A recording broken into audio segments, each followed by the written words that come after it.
Hello, students. Here I start with my first online lesson for your class from the text First Flight, a letter to God.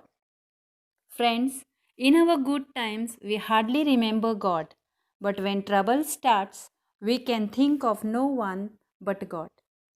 And let me tell you, God never fails. Only thing we fail to understand.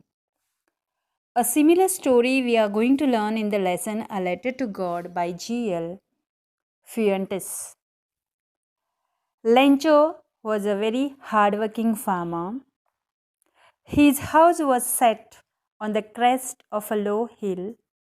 From here, he could see the river and the field of ripe corn, which was dotted with flowers and promised a good harvest. But it needed a downpour or at least a shower. So he was looking in the sky in the northeast direction. After some time, he saw the huge mountains of clouds. He was very happy as it would start raining soon. He came out to have the pleasure of rain on his body. As it started raining, he said, "These aren't raindrops, they are new coins. Big ones are 10-cent pieces and the little ones are fives." But his joy did not remain for long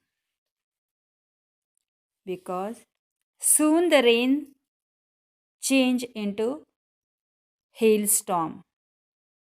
The hailstorm completely destroyed his crop. A leaf nor a flower remained on the cornfield.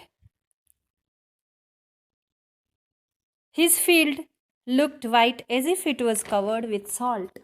His soul was filled with sadness because he knew his family would go hungry this year.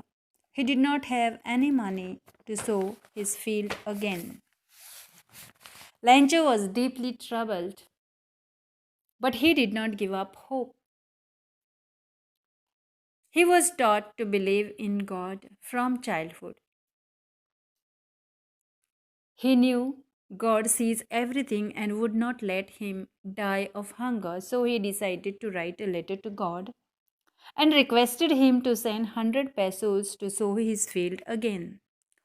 Lancho was an ox of a man, but he knew to write. The postman was surprised to receive his letter because it was addressed to God, and in his career he had never seen such an address. He handed over the letter to the postmaster. He too started laughing, but soon became serious. He was impressed and astonished at the Lencho's faith in God. He was a kind, amiable man, and he decided to help Lencho.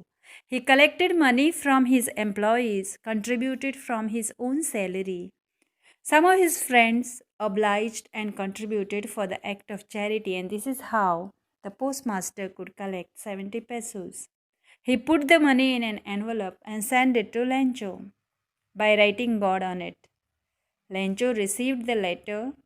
He opens it and finds only 70 pesos. He was angry. Can you tell me why?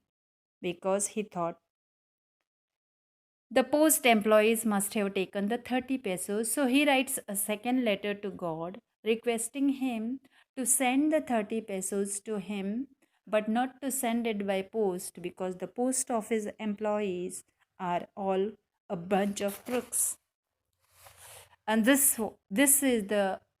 much is the story about Lencho. I hope all of you have understood it.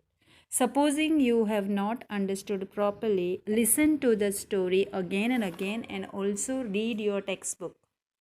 Thank you.